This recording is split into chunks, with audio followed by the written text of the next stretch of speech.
1,00,000 మంది శివభక్తులతో కలిసి మహారుద్రాక్ష పూజలో పాల్గొనండి. వెంటనే కాల్ చేసి మీ పేరును నమోదు చేసుకోండి.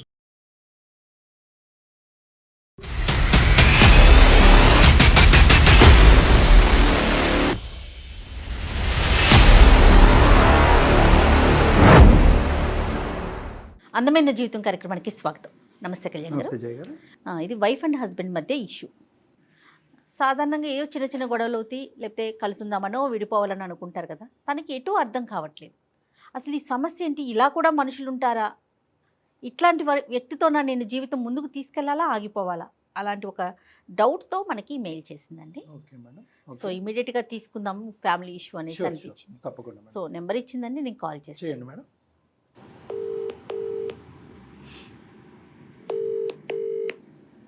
నమస్తే అండి, లావణ్య గారా మాట్లాడేది? ఎవరండి? నేను జయానండి, సుమన్ టీవీ అందమైన జీవితం ప్రోగ్రామ్ నుంచి కాల్ చేస్తున్నాను. మీరు మెయిల్ చేశారు కదండి లావణ్య గారు.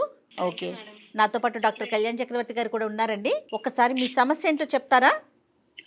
మీరు ఫ్రీ ఉన్నారా లావణ్య గారు? ఏదో కొంచెం కంగారు పడుతున్నట్లుగా అనిపిస్తా ఉంది. ఓకేనా, మీరు మాట్లాడగలుగుతారా ఇప్పుడు ఫోను? మాట్లాడతాను మేడం, పర్వాలేదు మేడం. రైట్. నమస్తే అమ్మ లావణ్య. నమస్తే సార్. చెప్పండి అమ్మా, ఏంటమ్మా సమస్య ఏంటి? భార్యాభర్తలదని మేడం చెప్పారు, కానీ ఎటువంటి సమస్య చెప్పండి. సార్ నా పేరు లావణ్య సార్. నాకు పెళ్ళయి 5 సంవత్సరాలు అవుతుంది మేడం. పాప సార్. పాప వయసు ఎంతమ్మా? 3.5 సంవత్సరాలు. నేను ఒక పూర్ ఫ్యామిలీ నుంచి వచ్చాను. నేను మా అమ్మగారు మాత్రమే మ్యామ్. నాన్నగారు చనిపోయారు. మీ వారేం చేస్తారండి? ఆయన రియల్ ఎస్టేట్ చేస్తారండి. ఓకే, అంటే మీది అరేంజ్డ్ మ్యారేజా? Arranged marriage madam. Right. So నాన్నగారు చనిపోయిన తర్వాత అమ్మ మీ పెళ్లి చేసిందమ్మా? అవును సార్. ఓకే. ఇతను రియల్ ఎస్టేట్ చేస్తూ ఉంటాడు. అదే సార్. నువ్వేమీ చెయ్యవు? నేనేమీ చేయను సార్. పెళ్లి కాకముందు నేను ట్యూషన్స్ అవి చెప్పుకునేదాన్ని సార్. పెళ్లి అయిన తర్వాత ఇంకేం లేదు సార్. మరి ఏంటమ్మా, వింటుంటే అన్ని బానే అనిపిస్తుంది, ఏంటి సమస్య? సార్ అంతా బానే ఉంటుంది అని నేను పెళ్లి చేసుకున్నాను సార్. కానీ పెళ్ళైన తర్వాతే నాకు అసలు విషయం తెలిసింది సార్. ఏమైందమ్మా పెళ్ళైన తర్వాత? కొంచెం గట్టిగా మాట్లాడు తల్లి, ఏమైంది? ఫస్ట్ నైట్ రోజు నుంచి ఆయన గురించి నాకు అర్థమైంది సార్. ఏమైంది? ధైర్యం తెచ్చుకుని చెప్పు. ఫస్ట్ నైట్ రోజు రాత్రి నేను ఆయనతో సరదాగా ఆయన పేరు పెట్టి పిలిచాను మేడం. నన్ను పేరు పెట్టి నువ్వు పిలుస్తావా అని చెప్పి ఆయన కోపంతో బాటిల్ తో నా తల మీద పగల కొట్టారు మేడం. ఫస్ట్ నైట్ రోజే ఈ సీన్ అమ్మా, బాటిల్ తో? అవును సార్. కానీ అది నేను బయటికి చెప్పుకోలేకపోయాను సార్. సరదాగా మాట్లాడదామన్నా కూడా ఆయన సరదాగా మాట్లాడారు సార్. కోపం, యాంగర్ ఇష్యూస్. ఇంతకు ముందు పెళ్లికి ముందు కాల్లో మాట్లాడినప్పుడు ఆయన నేనేమైనా మాట్లాడినా కూడా నేను సీరియస్ గా తీసుకున్నా ఏమన్నా ఆయన చాలా కోపంగా నువ్వెందుకు అలా మాట్లాడుతున్నావు, నువ్వేంటి అని చెప్పి కోపడేవారు. అంటే ఆయన కొంచెం రిజర్వ్డ్ గా ఉంటారేమో, ఇతనితో ఇలాగే మాట్లాడలేమో అనుకుని నేను సరదాగా కాకుండా నార్మల్ గా మాట్లాడేదాన్ని సార్. అక్కడైతే ప్రాబ్లం సాల్వ్ అయిందా పోనీ అలా మాట్లాడితే? అప్పుడు బానే ఉంది సార్. సరే అనుకుని పెద్దవాళ్ళు కూడా పెళ్లి చేసేసారు, అంతా బానే ఉంది సార్. కానీ పెళ్ళైన తర్వాత నుంచి ఆయన పరిస్థితి ఏంటో నాకు అర్థమైంది సార్. సో నువ్వు జోక్ చేయటమే తప్పనమాట అక్కడ. ప్రతి చిన్న విషయానికి కూడా ఆయన నాతో కోపడ్డమే సార్. కాదమ్మా, పెద్దలు కుదిర్చిన వివాహమే అన్నారు కదా మీరు. మరి ఇట్లా అంటే ప్రతిదానికి కోపం తెచ్చుకోవటం, ఈ విషయాలు ఎప్పుడైనా మీరు అమ్మ వాళ్ళతో ఎప్పుడైనా డిస్కస్ చేశారా? అమ్మతో గానీ అటు మీ అత్తయ్య వాళ్ళతో గానీ? వాళ్ళకి చెప్తే అమ్మ అన్నారు, మన పరిస్థితి బాగాలేదు, తనంతటా అతను వచ్చి నేను చేసుకుంటానని చెప్పాడు, నీకు ఇప్పటికే ఇన్ని సంబంధాలు వచ్చి వెళ్ళిపోయాయి, అప్పుడే అమ్మ నన్ను సర్దుకుపోమనే చెప్పేవారు. నిజంగా అలా జరిగిందండి? బిఫోర్ దట్ అంటే పెళ్లికి ముందు మీకు అట్లా కొంచెం సంబంధాలు రాకపోవటం అట్లా ఏమైనా ఇబ్బంది పడ్డారా? సపోర్ట్ చేసే వాళ్ళంటూ ఎవరు లేరు మేడం. అమ్మ నేను మాత్రమే. ఫైనాన్షియల్ గా అమ్మ ఏం చేసేవారమ్మా? అమ్మ చిన్న చిన్న పనులు చేస్తూ ఉండేవారు మేడం. నేనేమో కాలేజ్ టాపర్నే మేడం, ఇంటర్మీడియట్ లో. కానీ పరిస్థితి బాగుండక నేను ఇక చదువుకోలేక డిగ్రీ డిస్కంటిన్యూ చేస్తూ ట్యూషన్స్ చెప్పుకుంటూ ఉండేదాన్ని మేడం. అదేలే. అంటే ఇతనే చేసుకుంటానన్నాడా ఏంటి మిమ్మల్ని? చేసుకుంటానన్నారు మేడం. వాళ్ళ అమ్మగారు నాన్నగారు వచ్చి మనకి కట్నం ఇచ్చినా ఇవ్వకపోయినా పర్వాలేదు, మంచి అమ్మాయి అయితే చాలు అని చెప్పి వాళ్ళు పెళ్లి చేసుకున్నారు మేడం. సరదాగా మాట్లాడినా కోపం వస్తుంది, పేరు పెట్టి పిలిస్తే సరదాగా అది కూడా కోపం వస్తుంది. అసలు ఇంట్లో సరదా లేదు, సంతోషం లేదు, ఎలా మాట్లాడాలి అనేది మీరు ఆచితూచి మాట్లాడే పరిస్థితి. కానీ బాధ్యతలు తీసుకోవటం, ఇంటికి కావాల్సినటువంటి అవసరాలు, పాపకు కావాల్సినటువంటి అవసరాలు, మీకు కావాల్సిన అవసరాలు ఇలాంటివి ఉంటాయమ్మా? లేదు సార్. అంత రిజర్వ్డ్, సీరియస్ గానే ఉంటది. అంతే సార్. అమ్మ మీ అత్తగారు ఏమంటారమ్మా? నన్నే సర్దుకుపోమన్నట్టు, నాదే తప్పన్నట్టే బయట అందరితో చెప్తూ ఉంటారు సార్. అతని కొడుకును మాత్రమే ఆమె సమర్థించుకుంటూ ఉంటారు. అడిగిన దాన్ని బట్టి నాకు తెలిసిన విషయాలు ఏంటంటే అతను పెళ్లికి ముందే 3 సార్లు సూసైడ్ అటెంప్ట్ చేశారంట సార్. అయ్యో! ఏ కారణము? అప్పుడు ఫస్ట్ సూసైడ్ అటెంప్ట్ ఏమో అమ్మాయి కోసం అని చెప్పి లవ్ ఫెయిల్యూర్ అని అప్పుడు దానికోసం చేసుకున్నారంట సార్. తర్వాత రెండవది కూడా వాళ్ళ ఫ్రెండ్స్ తో గొడవలు అయ్యి మధ్యలో అప్పుడు కూడా సూసైడ్ అటెంప్ట్ చేసుకున్నారంట సార్. మూడోది ఇంట్లో గొడవల కోసం అని చెప్పి ఆయన ఈ 3 నెలలు ఇంట్లో ఉండకుండా బయటికి వెళ్ళిపోయారంట సార్. అప్పుడు కూడా అటెంప్ట్ చేశారంట సార్. వాళ్ళ అమ్మ నాన్న అయితే చెప్పలేదు. చెప్పలేదు సార్. అంటే ఇరుగు పొరుగుకే 3 సూసైడ్ అటెంప్ట్లు తెలిసినాయి అంటే కనుక మనకు తెలియని సూసైడ్ అటెంప్ట్లు ఎన్ని ఉన్నాయో. తర్వాత మళ్ళీ పెళ్ళైన తర్వాత కూడా 6 సార్లు ప్రయత్నించారు సార్. 6 సార్లా? 5 సంవత్సరాలు మీ జీవితంలో, వివాహ జీవితంలో 6 సార్లు సూసైడ్ అటెంప్ట్ చేయటమా? అవును సార్. ఏంటమ్మా ఈ 6 సార్లు ఏంటి? ఇప్పుడు అతను కదా ప్రతిసారి నువ్వు తప్పుగా మాట్లాడేవని నిన్ను కొట్టడం తిట్టడం చేశాడు కదా, మళ్ళీ అతను హింసించుకోవటం ఏంటి? అతను నన్ను కొట్టిన దెబ్బలకి నాకు అయిన గాయాలకి నేను ఎవరికి అది నాకు మాత్రమే తెలుస్తుంది. నేను ఎవరికి చెప్పుకోలేను సార్ అవి. అతను ఎందుకు అతన్ని హాని చేసుకుంటాడు అనేది మాకు అర్థం కావట్లే. అతను ఒక పిచ్చివాడు లాంటి వాడు సార్.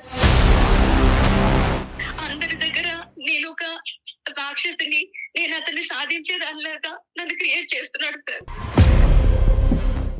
ఘోరంగా నా భార్య ప్రవర్తించిందని చెప్పడానికా?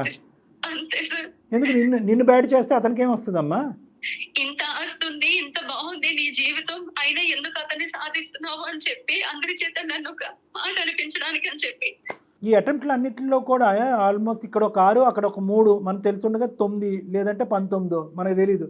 ఇన్ని సందర్భాలు ఎలా బతికి బయటపడతాడమ్మా? అంటే అటెంప్ట్ చచ్చిపోయేంత వరకు తీసుకెళ్ళడా? అదే తెలుసుకుని మేము హాస్పిటల్ కూడా తీసుకెళ్లేవాళ్ళం సార్. సో ఏదన్నా కూడా పబ్లిక్ డెమాన్స్ట్రేషన్ అంతే. ఇదిగో నేను చచ్చిపోబోతున్నాను అనగానే మనం పరిగెట్టుకుని తీసుకెళ్ళి అతను కాపాడేస్తాం. కాబట్టి అటెంప్ట్ అయితే కనుక లెక్కలోకి వస్తుంది, కానీ చావు అయితే దగ్గర రాలే. ఒకసారి బ్లేడ్ తో చేయంతా కోసుకున్నారు సార్. అమ్మో! బ్లేడ్తో చేయి కోసుకున్నాడు. చేసుకున్నాను సార్. నేను చచ్చిపోతాను అని చెప్పి చెయ్యంతా కోసుకున్నాను సార్. ఇంకొకసారి బాటిల్ తీసి తన నెత్తి పగలు కొట్టుకున్నారు సార్. బాటిల్తో తన పగలు కొట్టుకున్నాడు. ఓకే. అడిగినందుకు నన్ను కూడా కొట్టారు సార్. నాకు 6 కుట్లు పట్టాయి సార్ తలకి. అదే నేను ఏంటంటే ఇంకా ఈ సూసైడ్ అటెంప్ట్లో ఇంకేమైనా కొత్త వేరియేషన్స్ చెప్తావా? మొత్తం అన్ని వేరియేషన్స్ కవర్ అయిపోయినాయిగా. కోసుకోవటం, బాటిల్తో తల కొట్టుకోవటం, పాయిజన్ కూడా తీసుకున్నారు సార్ ఒకసారి. పాయిజన్ అంటే అతను నిజంగా చనిపోవాలనేనా, లేకపోతే మిమ్మల్ని ఏమైనా బెదిరించాలని అలా చేస్తున్నాడా? బెదిరిస్తారు, మమ్మల్ని బెదిరించి సాధించడానికి మేడం. అంటే నెగిటివ్ అట్మాస్ఫియర్ క్రియేట్ చేసి ఇక్కడ నేను విక్టిమ్, మా వైఫ్ ఇస్ ద కల్ప్రిట్ అని చెప్పి ఆవిడ్ని బ్యాడ్ చేయటం గురించి ఒకటి.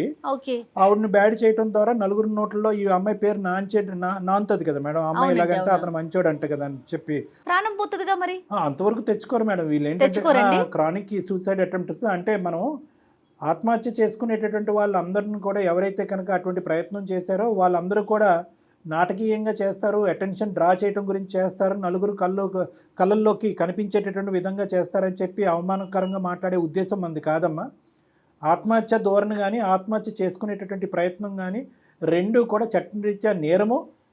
తర్వాత ఏంటంటే ఒక విరుద్ధమైనటువంటి ప్రవర్తన. దాన్ని మనం ఎప్పుడు కూడా ఖండిస్తూ ఉంటాం. అలాంటి ఆలోచన శైలిలో ఉండేటటువంటి వాళ్ళు గురించి మనం కౌన్సిలింగ్ చేస్తూ వాళ్ళని బ్రతకాలనేటటువంటి ఆశ, కోరిక ఉండేటటువంటి దారులు వాళ్ళకి విడమర్చి కౌన్సిలింగ్ చేస్తూ ఉంటాం.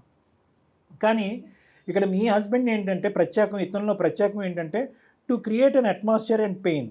అంటే అతనికి నొప్పి కలిగించుకుంటూ అవతల వారికి నొప్పి కలిగించేసేటటువంటి ప్రయత్నం. అతని నొప్పి ఇందాక మేడం అన్నట్టుగా ఏంటంటే దానికి పరిధులు ఉంటాయి. ఆ నొప్పికి చావు వరకు వెళ్దా నొప్పి. ఆ నొప్పి కానీ ఆ అటెంప్ట్ కానీ చనిపోయేంత వరకు వెళ్ళదు.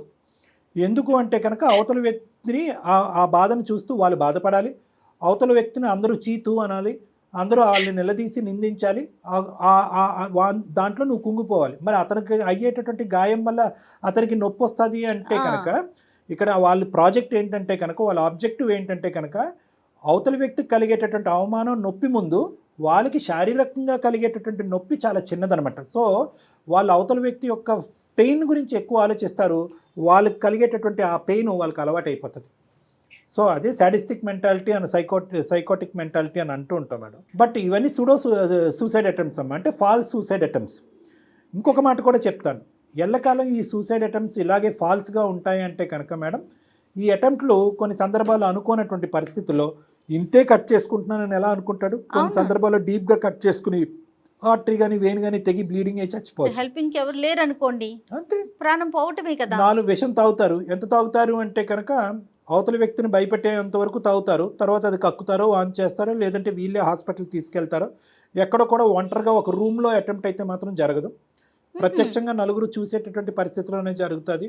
ఎందుకు అంటే కనుక ఆ అటెంప్ట్ ఒకప్పుడు గాడి తప్పి చనిపోయే పరిస్థితికి వస్తే కనుక వీళ్ళు అర్జెంటుగా హాస్పిటల్ తీసుకెళ్తారు కదా, గట్టిగా అరుస్తారు, ఓహో. హెల్ప్ ఇస్తారు. సో ఆ జాగ్రత్తలు కూడా తీసుకోవటం అనేది జరుగుతూ ఉంటుంది అనమాట. అటెంప్ట్ చేయటమే కాకుండా మెజర్ తో ఒక చేస్తారనమాట. సేఫ్టీ లిమిట్లో చేస్తారు, సేఫ్టీ మెజర్స్ చూసుకుని చేస్తారు.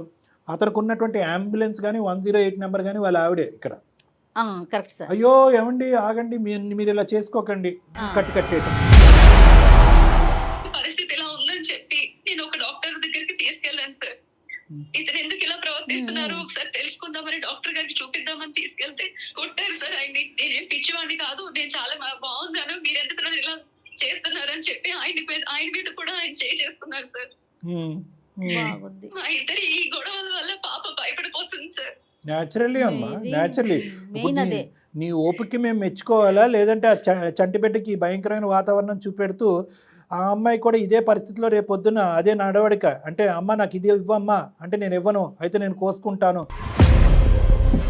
అమ్మ నాకు ఇలా చెయ్యమ్మా, నేను చెయ్యను, అయితే నేను ఇక్కడి నుంచి దుంకేస్తాను అనేటటువంటి మాట రేపొద్దున నీ కూతురు కూడా మాట్లాడినా కూడా మనం ఆశ్చర్యపడక్కర్లేదమ్మా. సరే ఈ పరిస్థితి వల్ల నేను నా పాప ఏమైపోవాలో అర్థం కావట్లేదు సార్ అతని వల్ల. 1కి 100 సార్లు అన్నం ఉడికిందో లేదో ఒక మెతుకు తింటే చాలు. ఈ వ్యక్తి మంచోడా శాడిస్టా అనేటటువంటిది మనకు అర్థం అవుతుంది. సైకోటిక్. నిజంగా అతన్ని చూసి మన సానుభూతి పడక్కర్లేదు, కానీ మిమ్మల్ని చూసి మనం బాధపడాలి. కానీ అతనికి అర్జెంటుగా ట్రీట్మెంట్ కావాలి. ట్రీట్మెంట్ దగ్గర తీసుకెళ్తే అతను మనుషులను కొడుతున్నాడు, డాక్టర్లను కొడుతున్నాడు. సో అటువంటి వ్యక్తికి ఏం చెయ్యాలి?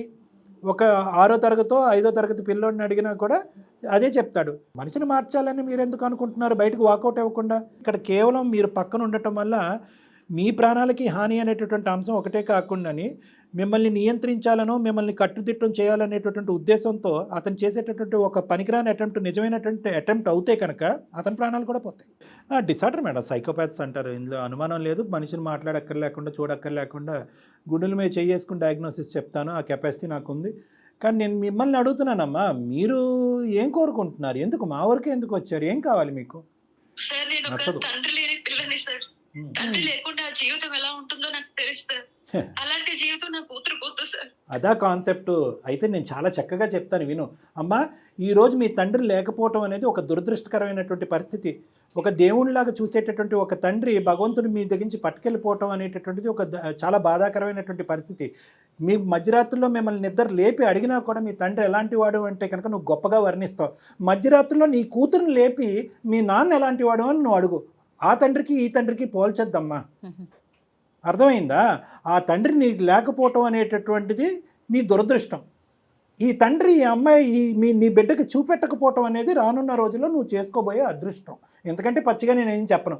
ఆడపిల్లండి, నాలాంటి ఆడపిల్ల అంటే నీ జీవితానికి నీ బిడ్డ జీవితానికి ముడిపెట్టదు. కంపేర్ చేసుకోకండి. ఆ తండ్రి లేకపోవటం వేరో, ఈ తండ్రి ఉన్నా కూడా చాలా భయంకరమైన పరిస్థితులు ఉంటాయి మీకు రానున్న రోజుల్లో. ఊహించుకోనటువంటి పరిస్థితులు ఉంటాయి. మీరు మార్చగలుగుతారా సార్? తన అమ్మా, ఉద్దేశం ఇంతకు ఏంటంటే ముందు- మీ ట్రీట్మెంట్ ద్వారా. అమ్మ, ఇంతకుముందు ఒక డాక్టర్ మార్చడానికి ట్రై చేసి తన్నులు తిన్నాడు. పేషెంట్ తనకు తానుగా నాకు ప్రాబ్లం ఉందని వస్తున్నాడా, లేదంటే బలవంతంగా ఎవరన్నా తీసుకొస్తున్నారా? Okay number 1. Okay sir. ఇక్కడ క్లియర్ కట్గా లావణ్య తీసుకొస్తే అతను వస్తాడు, లేదంటే అతను రాడు. అది కూడా కష్టమేనేమో. అది కూడా కష్టమేనమ్మా. Right sir. నెంబర్ 1. నెంబర్ 2 ఏంటంటే, నా ప్రవర్తన వల్ల నలుగురు ఇబ్బంది పడ్డారు, నా ప్రవర్తన నాకే సిగ్గుచేటుగా ఉంది, నేను మారాలి అనేటటువంటి దృక్పథంతో వచ్చేటటువంటిది 2. అది 3వ అంశం ఏంటంటే కనుక చాలా ఇంపార్టెంటు. ఆ ట్రీట్మెంట్కి ఎంత టైం పట్టినా, ఎంత సమయం వెచ్చించినా, మందులైనా కౌన్సిలింగ్ అయినా అన్ని ద్వారాలు తెరాలి.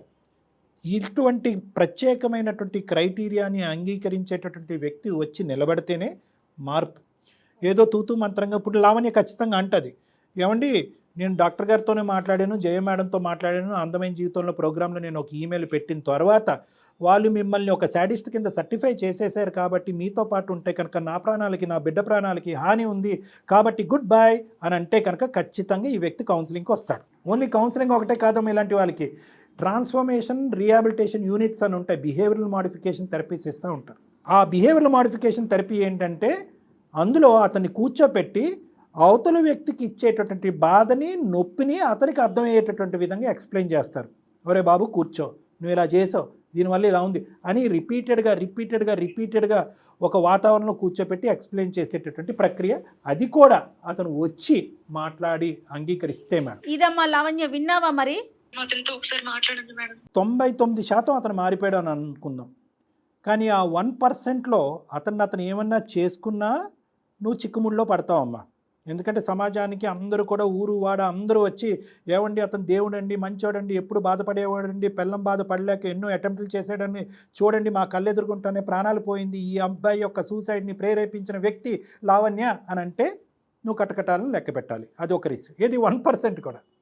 రెండోది ఏంటంటే కనుక ఇంకొక సందర్భంలో ఈ అటెంప్ట్లు ఏమీ పనికి రావట్లేదు, నిన్నేదో చేయాలి అనే ఉద్దేశంతో ఏ బెల్ట్తోనో లేదంటే బాటిల్తోనో నిన్ను కొట్టి నిన్ను చంపేయచ్చు.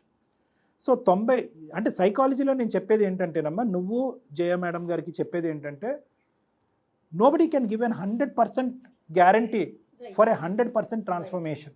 మాట్లాడండి సార్. ఓకే ఒకసారి కనెక్ట్ చేస్తారా ఆయనకి? మీ హస్బెండ్ పేరేంటమ్మా? నరేష్ మేడం. నరేష్. ఓకే, ఒక 2 నిమిషాలు నువ్వు మాట్లాడమ్మా, నువ్వు రిస్క్ ఎక్కువ తీసుకోవద్దు. కాసేపు మాట్లాడిన తర్వాత వెంటనే మేము ఉన్నామని చెప్పేసే. దయచేసి లైన్ లో వేచి ఉండండి. Person you are speaking with has put your call on hold. Hello, ఎక్కడున్నావు? నేను ఎంతసేపు అవుతుంది వెళ్ళి నువ్వు? ఎన్నిసార్లు కాల్ చేయాలి నీకు? బిజీ వస్తుంది ఎందుకు? నాకు అర్థం కాని విషయం. బిజీ వస్తుంది, ఎవరితో మాట్లాడుతున్నావు? లేదండి, నేను మళ్ళీ బిజీ వస్తుంది, నేను 2 సార్లు చేశాను. నువ్వు ఎక్కడున్నావు ఫస్ట్? నేను నా ఫ్రెండ్. ఎవరికి చెప్పాలి? నాకు ఫోన్ చేసావా నువ్వు? నా ఫ్రెండ్ ఇంటి దగ్గరే ఉన్నానండి. అక్కడే. ఫ్రెండ్ ఎక్కడ? ఫ్రెండ్ ఇల్లు ఎక్కడ? ఫ్రెండ్ ఇల్లు ఎక్కడ చెప్పు ఫస్ట్ నువ్వు. నాకు తెలియని ఫ్రెండ్స్ ఎవరు ఉన్నారు నీకు? అది కాదండి, మీరు ఎలా నాతో కాదు. ఫస్ట్ ఆఫ్ ఆల్ నువ్వు నాకు చెప్పినావా? అంటే రోజు నేను బయటికి వెళ్ళిన తర్వాత నువ్వు చేసే పని ఇదేనా? ఎక్కడ లొకేషన్ పంపు నాకు ఫస్ట్. అది కాదండి, మీరు ఇంత కోపంగా మాట్లాడుతున్నారు. ఇదే నాకు మీతో వస్తున్న ఇబ్బంది. కోపంగా మాట్లాడడం ఏంటి? నువ్వు అక్కడే ఉండు. నువ్వు వచ్చేసరికి ఇక్కడ నా శవం చూస్తావు, సరేనా? నువ్వు ఆనే ఉండు. అది కాదండి, నువ్వు ఆనే ఉండు. ఎట్లాగో పోయినావు కదా చెప్పకుండా, నువ్వు ఆనే ఉండు. మీరు ఎలా చేస్తున్నారని, నేను అందమైన జీవితానికి నేను వెళ్ళానండి. నాకు చెప్పుకుంటున్నారండి నా బాధ. మీరు అసలు ఎవరు ఫ్రెండ్ అన్నావు? ఇప్పుడే ఫ్రెండ్ అన్నావు, మళ్ళీ చెప్పుకుంటున్నా అంటున్నావు. ఎవరికి చెప్పుకుంటున్నావు? నరేష్ గారు నమస్తే అండి. నా పేరు డాక్టర్ కళ్యాణ్ చక్రవర్తి, అందమైన జీవితం నుంచి. నేను జయ గారు ఉన్నారు. అంటే మీ మిస్సెస్ మాకు ఒక ఈమెయిల్ పంపించడం వల్ల మీరు డాక్టర్ అని చెప్పేసి అని అంటున్నారు కదా, మరి ఈ అబద్ధాలు ఆడటం ఎందుకు? ఫస్ట్ ఆఫ్ ఆల్ నా ఫ్యామిలీ విషయం గురించి మీరు ఎందుకు మాట్లాడాలి? ఇక్కడ ప్రాణాలు అనేటటువంటి అంశం వల్ల మేము ఇన్వాల్వ్ అయ్యాం. రిస్క్ అనేది ఉంది కాబట్టి మేము ఇన్వాల్వ్ అయ్యాం. మీరు ఒక ఫ్యామిలీ విషయం గురించి మీరు మాట్లాడేటప్పుడు మీరు ఫస్ట్ నన్ను కన్సల్ట్ అవ్వాలి కదా. అదే ఇప్పుడు కన్సల్ట్ అవుతున్నాం కదా నరేష్ గారు. ఒక్క నిమిషం ఆగండి. మీరు కొద్దిగా ఓర్పు తెచ్చుకోండి. ఒక 2 నిమిషాలు వినండి. మీతో మాట్లాడి మిమ్మల్ని కౌన్సిలింగ్ వరకు తీసుకెళ్లి మ్యారేజ్ ని రెక్టిఫై చేయాలా? లేదు ఆ విధంగా మీరు వినండి నరేష్ గారు. ఇక్కడ మ్యాటర్ ఏంటి? కౌన్సిలింగ్ ఇవ్వడం ఏంటి? నా కౌన్సిలింగ్ ఇవ్వడానికి మీకెవరు? కాదు నేనెవరు అనేది కాదండి. ఇప్పుడు ఆ అమ్మాయి పెళ్లి కాపాడాలి అనేటటువంటి ఉద్దేశంతో మా దగ్గరకు వచ్చింది కాబట్టి కౌన్సిలింగ్ ఇవ్వడానికి, మీకనేది కాదు, ఇద్దరికీ కూడా కౌన్సిలింగ్ ఇవ్వడానికి ఏమైనా అవకాశం ఉందా అనే ఉద్దేశంతో మీకు కాంటాక్ట్ చేయడం జరిగింది. ఒకప్పుడు కౌన్సిలింగ్ కాదు అని అనుకుంటే కనుక మీ యొక్క ప్రయత్నాలు ఆవిడ చెప్పేటటువంటి మాటల్లో, మీ మాటల్లో నిజం ఉండేటట్టయితే కనుక దానికి తగు చర్యలు తీసుకునేటటువంటి వ్యవస్థలు వేరే ఉన్నాయండి. దానికి డాక్టర్లు అక్కర్లేదు. ఎక్కడికి వెళ్ళావు, ఎందుకు వెళ్ళావు, లొకేషన్ పెట్టు, నేను అక్కడికి వచ్చి నా ప్రాణాలు తీసుకుంటాను, లేదంటే నీ ప్రాణాలు తీస్తాను అనేటటువంటి మీ భాష వాక్చాతుర్యం ఏదుందో దాన్ని బట్టి ఆ అమ్మాయి ఇప్పటి వరకు మా వరకు తీసుకొచ్చినటువంటి అంశాలు నిజమని మేము అనుకోవాలి.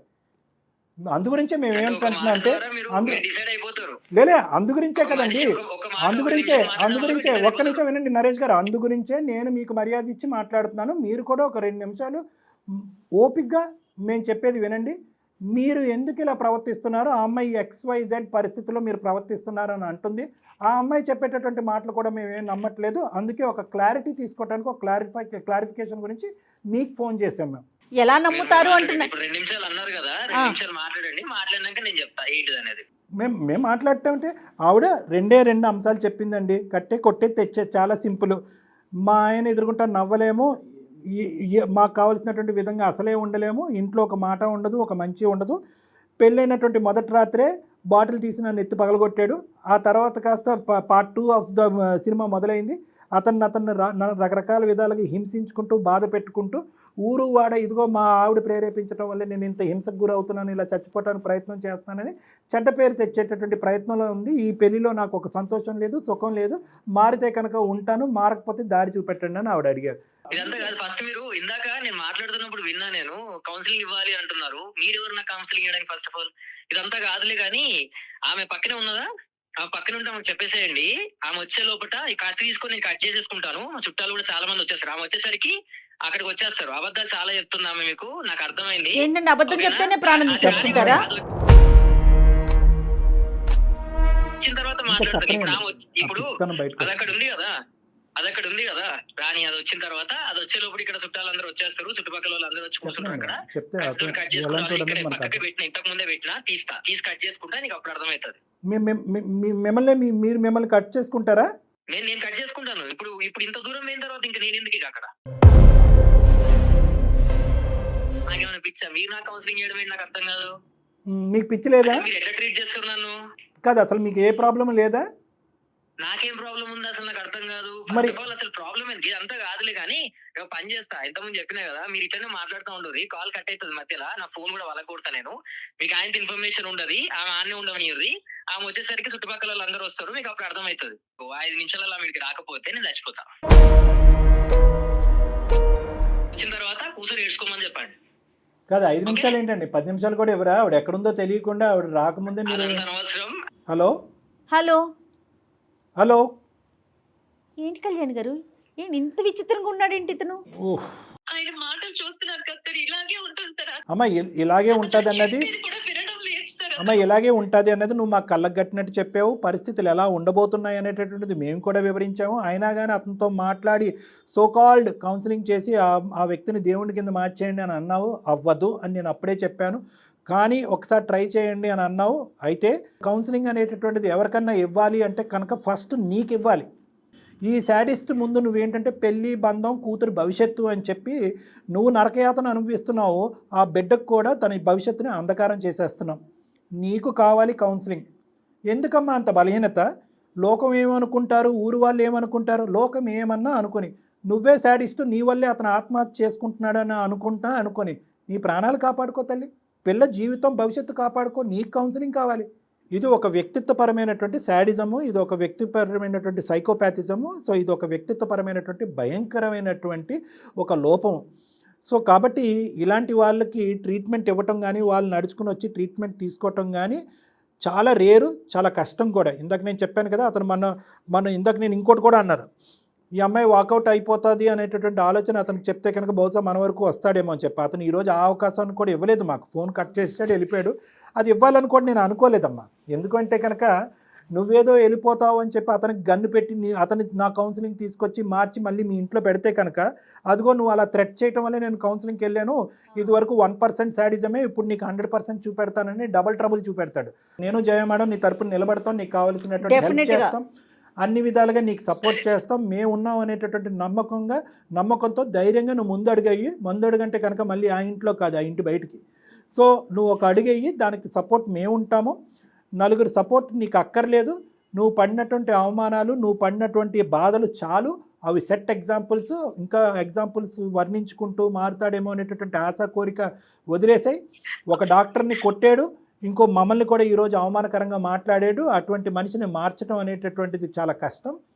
ఒక్క ఆఖరి మాటగా మీ మదర్కి చెప్పు, రెండోది 5 నిమిషాల్లో రాకపోతే కనుక నేనేదో చేసుకుంటా అన్నాడు కదా, ఇప్పుడు నువ్వు ఒంటరిగా నువ్వు వెళ్ళకు, ఒక అంబులెన్స్తో పాటు వెళ్ళాలి.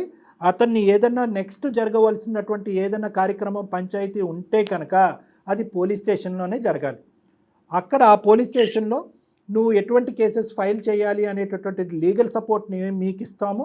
దాంతోపాటు లేదు ఇతని పరిస్థితి బాగాలేదు, ఏదైనా ఒక సైకాట్రిక్ రీహాబిలిటేషన్ సెంటర్కి వెళ్ళాలి అంటే అతను ఆ పెళ్లిలో నువ్వు ఉండమని కాదు నేను అనేది, వెళ్ళాలి అంటే కనుక ఆ నిర్ణయం పోలీస్ స్టేషన్లోనే ఆ అంబులెన్స్ వాళ్ళు తీసుకుని ఆ చర్య అనేటటువంటిది ఆ దిక్కును వాళ్ళు వెళ్తారు. కానీ నేను నీకు చెప్పేది ఏంటంటే కనుక ఈ నెక్స్ట్ జరగబోయేటటువంటి స్టెప్స్లో మేము మీ తోడుంటాము.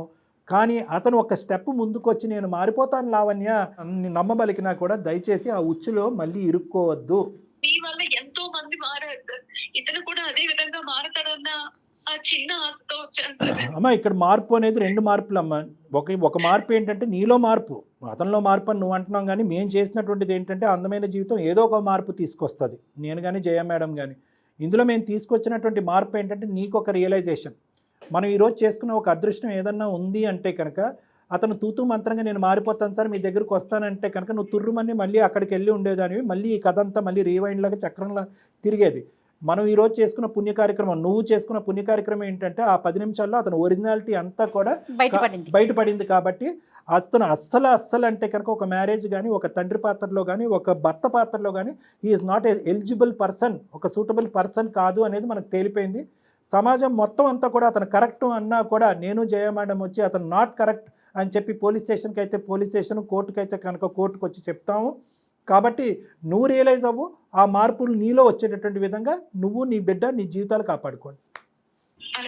Right, okay, will be in touch అమ్మా. Thank you. ఇమీడియట్గా ఇంకా అంతే అతనితో చాలా నో కాంప్రమైజ్ మేడం. ఎందుకంటే కనుక అతను ఒరిజినాలిటీ అనేటటువంటిది ఇప్పుడు వరకు చాలా జాగ్రత్తగా అందరూ ప్రేక్షకులకు అందరూ కూడా అర్థం అవ్వాలి. ఒరిజినాలిటీ అనేటటువంటిది ఇప్పుడు వరకు చాలా జాగ్రత్తగా కాపాడుకుంటున్నాడు. ఫస్ట్ టైం ఒక కాన్ఫరెన్స్ కాల్లో అతను అసలు సిసలైనటువంటి రంగు ఒక మూడో వ్యక్తులైనటువంటి మనం విన్న తర్వాత అతని ఈగో ఇంకా డ్యామేజ్ అవుతుంది. అతని విశ్వరూపం ఇంకో లెవెల్కి వెళ్తుంది. అరే ఇప్పటి వరకు ఎవరు నన్ను చెడ్డగా మాట్లాడలేదు, ఈరోజు 2 వ్యక్తులు నా గురించి చెడ్డగా మాట్లాడారు అనేటటువంటి పౌరుషం, కోపంతో ఈరోజు ఆ అమ్మాయి మీద కానీ ఆ బిడ్డ మీద కానీ ఏమైనా అఘాయిత్యానికి పాల్పడే అవకాశం ఉంది. కాబట్టి ఈరోజు పోలీసు అంబులెన్స్ అని నేను అంటున్నాను. అవునండి, డెఫినెట్గా మనం మళ్ళీ ఈ కాల్ కట్ అయిపోయినాక తనకి ఎలా వెళ్ళాలి ఏంటనేది గైడ్ చేద్దాం డాక్టర్ గారు. తప్పకుండా మేడం. నమస్తే. Thank you.